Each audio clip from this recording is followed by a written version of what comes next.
he could not, because he was wheelchair bound. Because he was wheelchair bound and not able to take cover or run like these other people under this tree, who were most likely the people in the car were shooting at. He received a bullet and he died.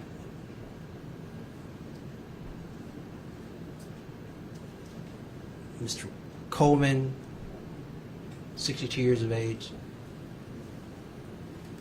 London, 9 years of age. Mason, 11 years of age. These are our most vulnerable people in our community, our children and our elders. And of all people,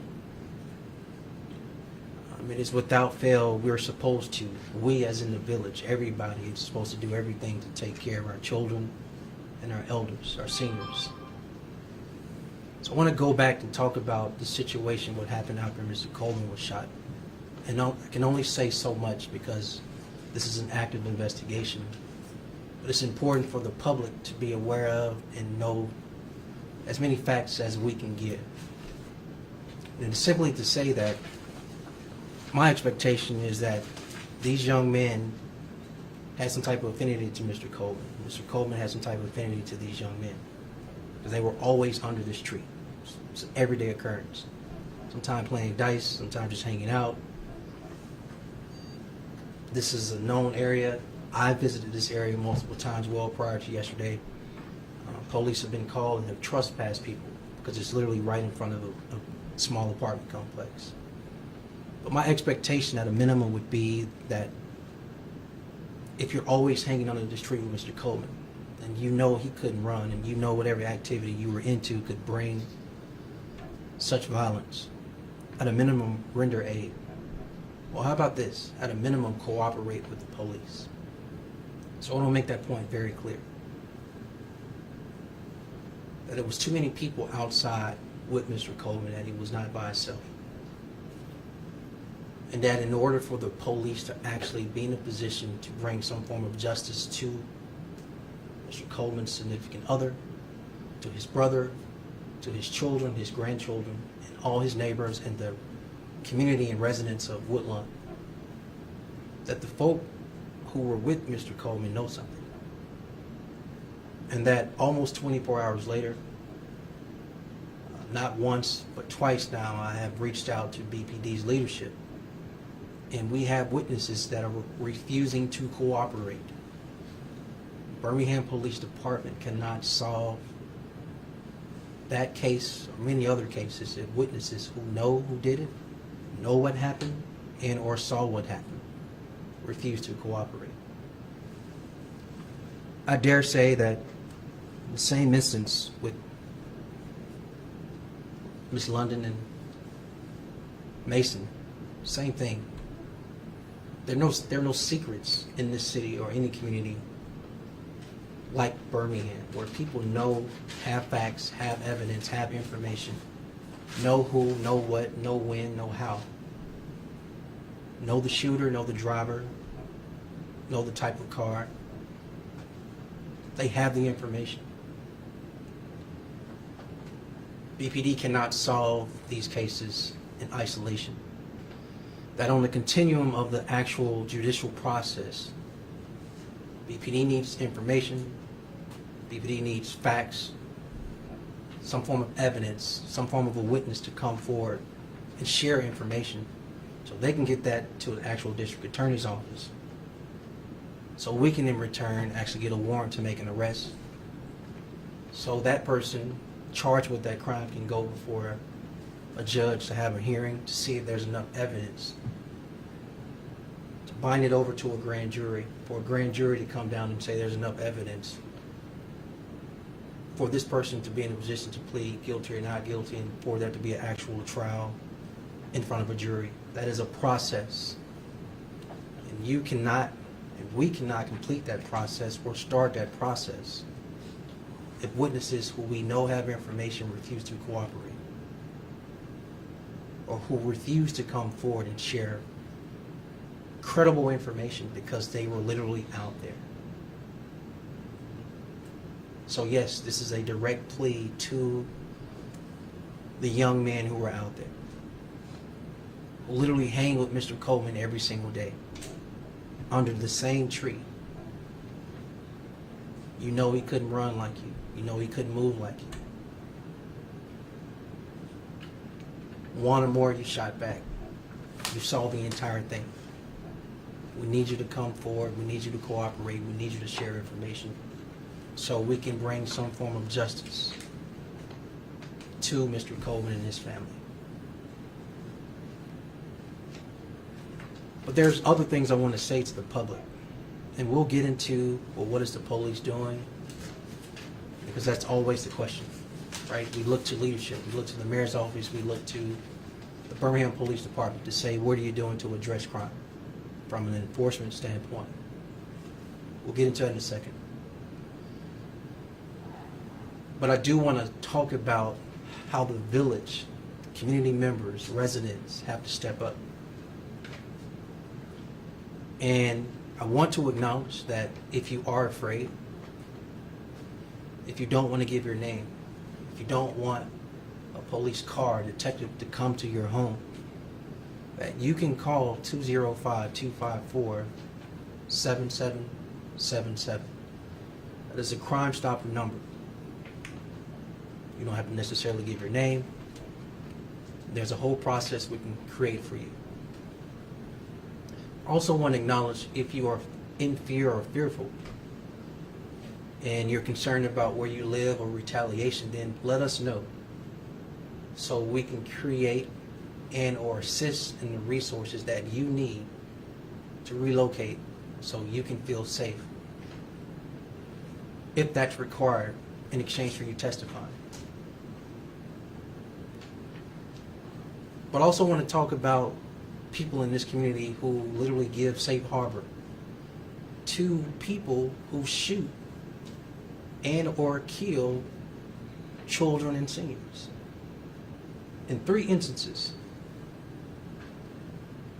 people have taken the opportunity to shoot an 11-year-old or 9-year-old who survived and shoot and kill a 62-year-old man. There is no one in this community that should be giving them or providing safe harbor, because at some point they came, you know they're hot, you know the car is hot, you know the gun is hot, but on your conscience and your own heart, you got a child, you got a grandchild, you have a father, you got a grandfather. And if that was your family member, you would be beating down the door of Birmingham Police Department saying, what are you going to do about who killed or who shot my child or granddad?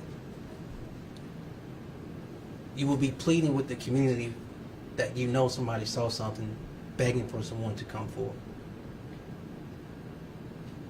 So it can't be good enough for you only when it's your own family member that is shot and or killed. That all of our children and all of our seniors and elders deserve the same emotional plea and reaction for someone to step up and step forward and give information and not provide safe harbor for shooters that shoot kids and or seniors, because it's unacceptable. And your conscience or your heart shouldn't allow you to just live with that. Then I want to speak to another group, which I've already spoken to, but it's worth repeating. The people that are actually on the scene that refuse to cooperate. Let us know what we can do. Again, if we need to give you safe harbor to come forward. So I want to make this note. We created a fund a few years ago in partnership with Crime Stoppers related to when children have been shot. And at a minimum right now, there's $80,000 in this pot. Now, I shouldn't have to dangle money in front of you to do the right thing. But I think it's required by any means necessary to get factual information for people to come forward, to encourage you to come forward. That if a reward is needed, I am telling you at a minimum, there's $80,000 in the pot right now for people who have information who have shot children in this city, particularly the last 2. Mason, who's 11, and London, who's 9. The other part I want to tell you is that, as it relates to BPD strategies, just to list some of them off for you. All of you all are aware we have ShotSpotter. And what ShotSpotter does is after we receive the call of the activation, part of the strategy for us is to track the most active locations each week. That's what BPD does.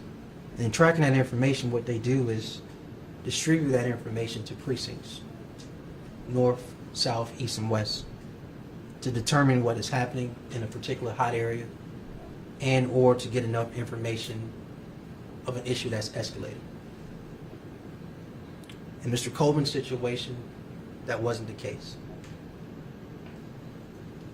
And the 2 children that have shot, that wasn't the case as it relates to ShotSpotter and being consistent in that area. I also want to talk about NIBIN. In each of these cases,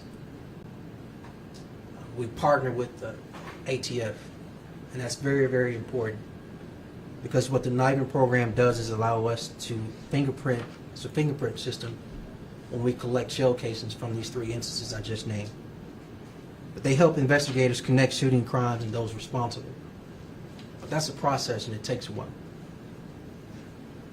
We also have E-Trace for guns, illegal guns particularly, to determine the origin of where these guns come from in the commission of these crimes.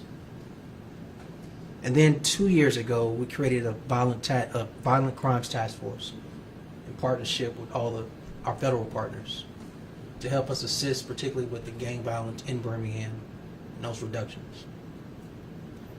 At some point, Rick Journey's going to pass out a list of you to all the other things we've done as it relates to the HEAT program, the Hospital Link Violence program, the Justice and Governance Partnership program, the mental health program we do with Birmingham City Schools, the Restore programs, the Safe Haven programs we have with Park and Rec, as well as the Surge Project and the Reentry Alliance we just named probably about a week and a half ago. But y'all, I can rattle off every program. I can rattle off every partnership and all the strategies BPD has.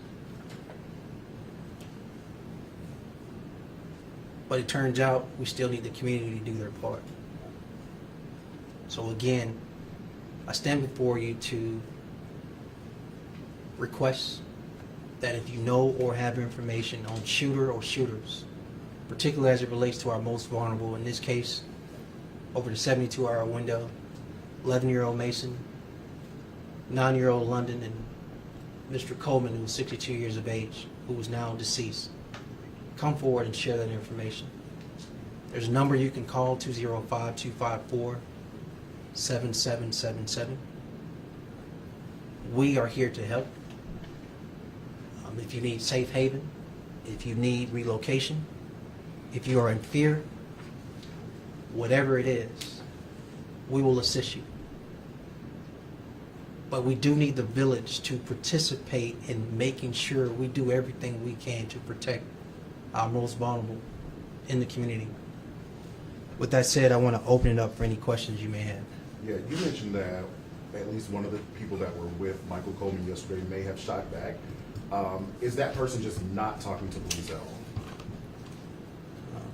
As I stated, and I want to be sure I'm measured in what I'm saying, this is an active investigation. And what I can tell you is that several people, not one, several people are refusing to cooperate with Birmingham Police Department and actually give pertinent or factual information to assist in bringing those who shot and killed Mr. Coleman to justice. I understand there's an active investigation. Can you at least confirm that the person that was in the car actually shot and killed him, or did fire from one of his No, vehicles? I can confirm the shots from the vehicle. Okay. You talked about ShotSpotter, having it in hot areas. Is it every community in Birmingham or just those designated hot areas? Well, again, due to our public safety concerns, I think we've been pretty consistent over the last few years. We don't share and or give out information where ShotSpotter is actually located. What I can tell you is that there are enough places in the community where if and when people don't assist us in calling 911 after shots have been fired, ShotSpotter is designed for its own activation for BPD to respond in real time if a call is delayed to 911 or a call doesn't come at all. You talked about the most vulnerable, kids, unfortunately, a person with ALS. You said yourself you can rattle off all these programs that you guys have, but do you think the approach between your office and BPD is actually tough on crime? Absolutely. I'll give you an example.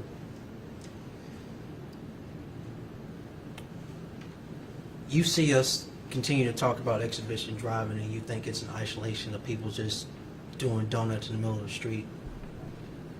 I want to tell you it's more than that. For example, there have been 32 charges from this operation, Operation Night Rider. But only 10 of them have actually been related to exhibition driving.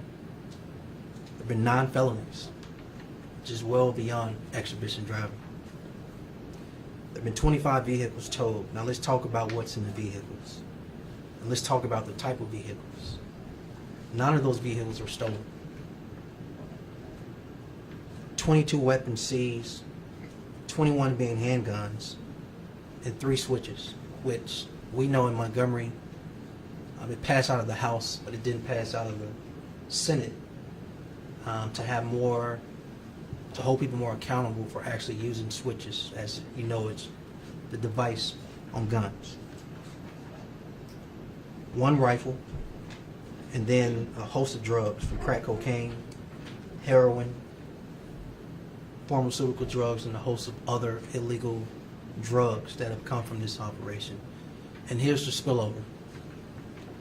We talk about being tough on crime where people think we're focused just on one thing here, but over here you have where we have had the opportunity for crimes against persons to decrease robbery in the city in 2024. We decrease felony assaults in 2024.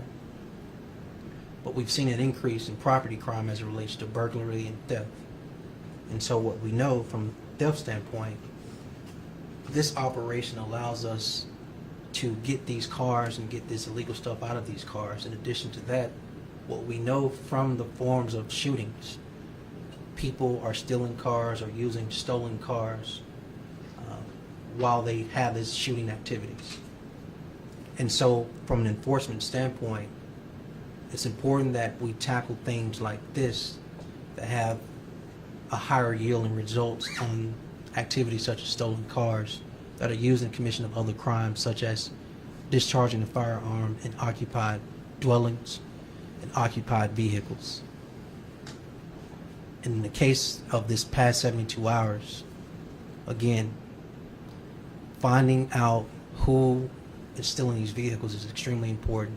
Is there a ring? Is there a special is there an operation? In addition to that, I think this violent task force we've created has literally allowed us to bring felony indictments and take hardened criminals, shooters off the streets, as well as gangs off the streets, who have a reckless disregard for any other form of life, whether it's not just children and elders, but just all adults and all community members as a whole. So the answer is yes. With the layer of programmatic things we have and the enforcement efforts we have, particularly on operations that you know publicly of Operation Night Rider, but we don't publicly name all of our operations as it relates to the suppression of violent crime in our city. It works. Here's what those programs and operations can't predict. You fall out with your friend, y'all beef over something, one of y'all shoot at the other, you miss, your friend shoots back at you. We come to you and say, hey, we know there's been a shooting, we need your cooperation. You know it's your friend, you won't tell us. What you do is take matters in your own hand and you decide to retaliate. And that goes back and forth, but we don't know when and we don't know where, because it's usually on site when y'all see each other.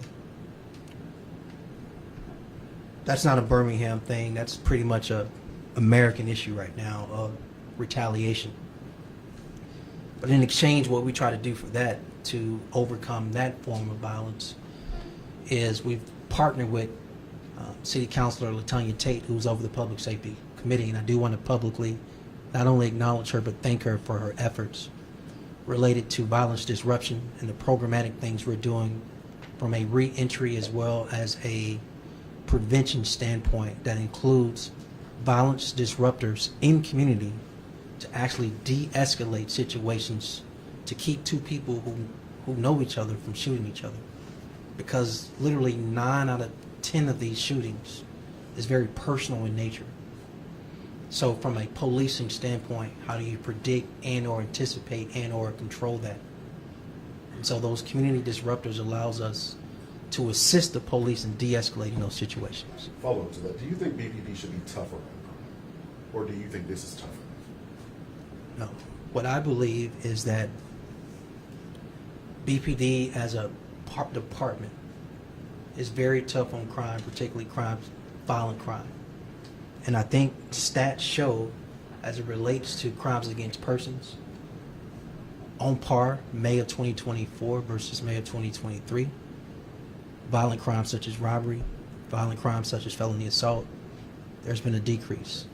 On par with homicides and related to property crimes, there's a continued effort to make sure we can find those who are committing burglary and theft, who are in a position to steal more guns, taking them off the street.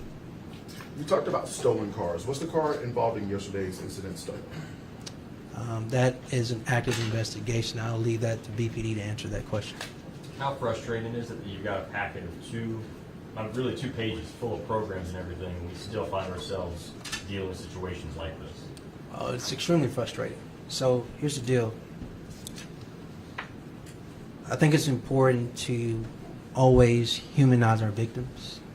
They're our community members. I got 2 children, one 11 and one 9. They have a family, they have classmates, they live in community. I have a 62-year-old man who literally bothers nobody, just chilling under this favorite place under a tree, knowing that hospice was just given to him, right? But instead of going into some facility, he chose to be in his happy place. So let me explain the frustration, because it's not just about me, right? When you look into Mr. Coleman's significant other's eyes and see the pain, see her hurt, when you look into his brother's eyes, they're 2 years apart, I told you. It's triggered because I lost my own brother to gun violence, so I get how he feels. When you hear London's mother crying, because it's not just about London, but what London's 8-year-old sibling and 1-year-old sibling is experiencing and how they're reacting. Or when you talk to Mason's grandmother, Miss Colvin, who has every right in the world to be upset and pissed and mad and angry. It's not how I feel, it's how the victims' families feel and their communities feel. And there is a repeat theme that I am seeing. These family members are saying, my family member, we weren't doing anything. Why won't people step up and give information? And then literally without fail, as soon as it happens to somebody else's family, they say, why weren't people stepping up to give information?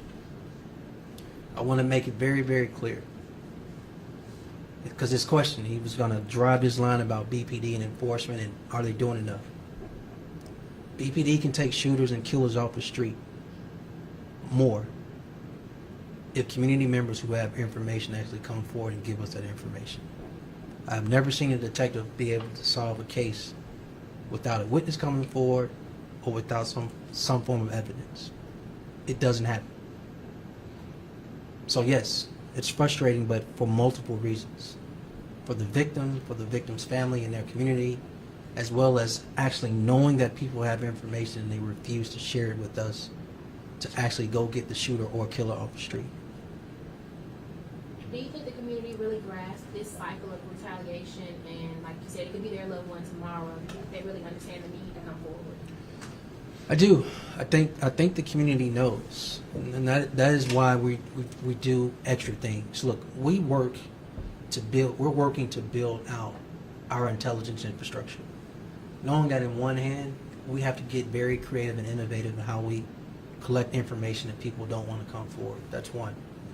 Two, as you know, yesterday the city council voted to receive $4+ million from the federal government to enhance additional resources for our real-time crime center and more cameras, as well as the Public Safety Committee yesterday being approved for, separate from that, more additional cameras.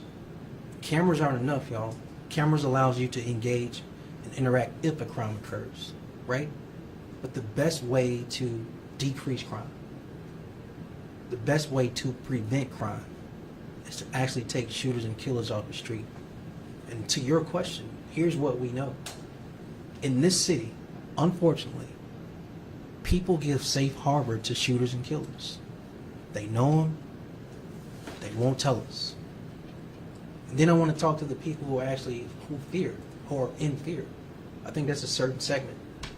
And I'm not going to downplay that. For those who are in fear, let us know.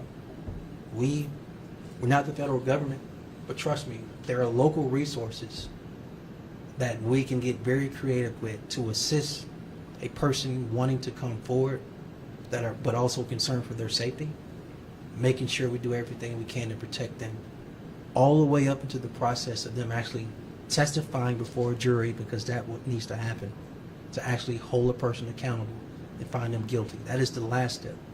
But the first step is actually the witness or someone with information coming forward for the police to have an actual, the best effort of an actual investigation.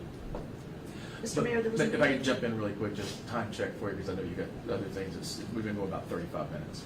We can keep going. Okay. It's on everybody's all right, mind. I just wanted to time check. Rika cut me off in a minute. There Yes, ma'am. was an indication back in 2023 that a new comprehensive crime plan would be put in place in 2024. What was that plan, and what was the outcome of trying to put that in place? You will see, we've been rolling out different parts of that plan, but you will see it in its totality probably within the next 90 days. So, for example, let's talk about the policing end of it. Yesterday, the city council voted on two things. They voted on the reserve officers, and they voted on a citizen form of, observation. I want to talk about the reserve first. We have our beat officers here in the city of Birmingham. And because of an increase in 911 calls, and people call 911 for everything, so I want to be clear about saying that. That's less time for them to actually drive on their beat because they're always on a call, right? You say, well, where's the police presence? Why aren't the police driving around? Why is the police response this amount? Well, there's probably a 99.999% chance that the actual officer on that beat is on the call. Or we have situations where we're fortunate to have so many events in our city. Beat officers are pulled to support events. Well, in order to decrease that, we want to make sure APOS officers that are certified can support events to make sure we max out having patrol officers in our streets for presence. That is separate from the actual special operations we have in town. And then we talk about the citizen piece. It was not part of the public conversation yesterday. This is more isolated to certain things we do, such as exhibition driving. So I want to give you an example. This is not a situation where people are riding around in cars. This is not a Bernie Fife situation, right? There's a street racing event. We know it because a flyer goes out, people meet up. Well, the citizen in plain clothes can be out there just like everybody else with their cell phone, because that's what they do. They record the event. And in real time, if camera's not in that intersection, or night rider operations on a different side of town, then this person can simply, in plain clothes, blending in with everybody else with their cell phone, just text that email in real time to BPD, because all they're doing is observing. They're not doing anything else. We then talk about the task forces in the special operations, and they're designed to address and suppress certain crimes in the city. So again, you see this decrease in crimes against persons. We're now focused on how do we address crimes against property, particularly around burglary and thefts. That we saw a decrease pretty much between 18 and 23, but we've seen a spike in 24. And so focusing on making sure we address those things. And then we're working with the actual federal government as well through our grant processes to levy more additional resources for more manpower, as well as our local community partners, including UAB, a partnership around not necessarily NIVEN, but a more enhanced version of it, of how do we have a program designed to assess shell casings and others to make sure we can find out any correlation from the same guns, if there's any correlation of the same guns being used in some of these crimes, to make those connections. That if we get a person arrested here, to see if they're attached to or tied to any other shootings in our city, which we believe there's only a small percentage of people committing some of these most heinous crimes in our city. And then we'll be in a position to follow up with additional information. But it has been a slow reveal over 2024 of the various things we're doing, including Operation Night Rider. Can you go a little bit more in detail about witness relocation? Is there efforts to make that happen? Is it already going on, or is it still more in the idea phase? Can you highlight it? No, I will highlight by simply saying that it has already been done in the past. So I do want to look the public. I do want to restate for the public.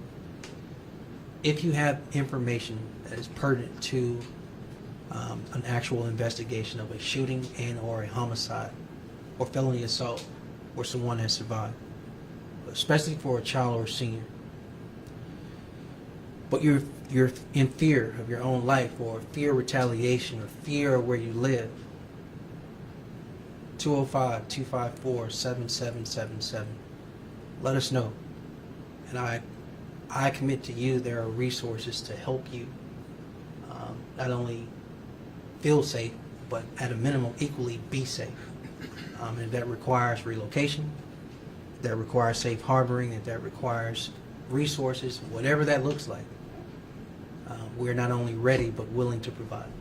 When it comes to the relocation, do you guys just help them for so many months, or do you guys truly help people pick up their lives and move it somewhere else and start over? How does that work? Yeah, so again, we're sensitive to how much information we divulge to make sure for the safety of that witness. But let's just say we do everything necessary to keep the witness safe, as well as open to getting to the finish line of actually testifying before a jury related to what they've seen in one of these heinous shootings that involves any victim, but particularly a child or a senior in our community. Another action by the city is actually, taking action against these businesses that are maybe harboring this crime. If you're not able to directly hold these businesses accountable, what might be next? So I'm actually pleased with the drug nuisance abatement team. You've heard the term DNAT multiple times. DNAT has this way of making sure that we're not only going on the criminal line, but the civil as well. There's civil actions we can take to hold people accountable, i.e. small business owners, landlords, the tenant, etc. And so it's not just isolated to a small business, but it's also in regards to an apartment complex or a house that is either owner or renter occupied. And we know there's consistent drug sales or drug use and or drive-ups and shootings and or any other thing that's on private property that creates a public nuisance.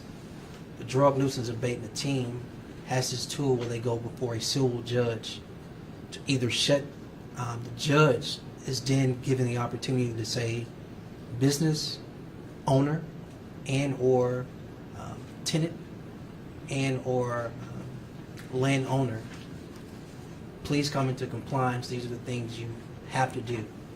And if they fail and or violate, a judge can then hold them more accountable, a fine and or the closure of that apartment complex, forfeiture of that home, and or the closing of that business due to their private property becoming a public nuisance. That is a process.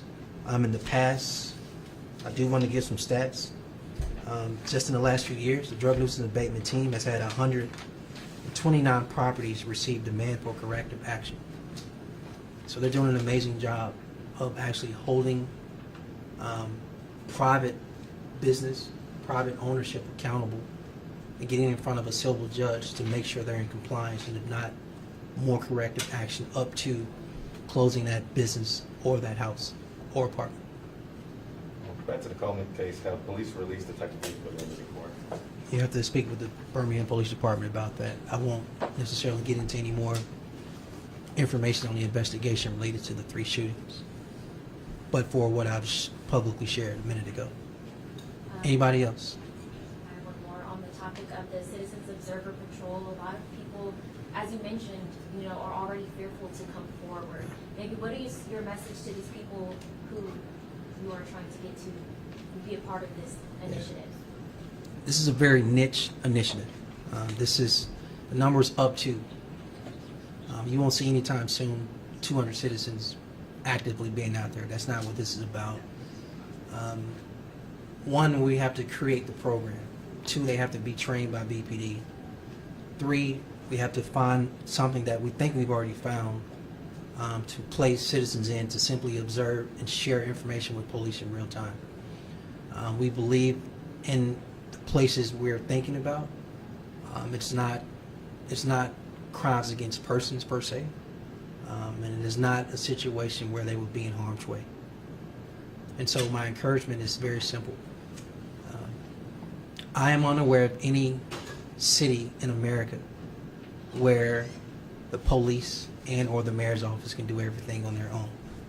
And again, Rick Journey is sharing with all of you all in detail all the programmatic things we're doing, all the things we're doing from a enforcement standpoint, all the things we're doing from a re-entry prevention standpoint. How much tax dollars and funding and resources and partnership goes towards all these things. It's not enough if the community does not step up and co-ownership and do their part. But the last thing I'll say, and this is what I'll close on, is that my heart and thoughts are with these victims, but especially our children, our seniors. And I need the public to help us take shooters and killers off the street who harm our most vulnerable community members, which are our children and our seniors. And that is my direct plea to the public, that we need your assistance. And if you need safe harbor or help in sharing that information, let us know so we can give it to you. And thank you for your time today. Thanks, everybody. Appreciate it.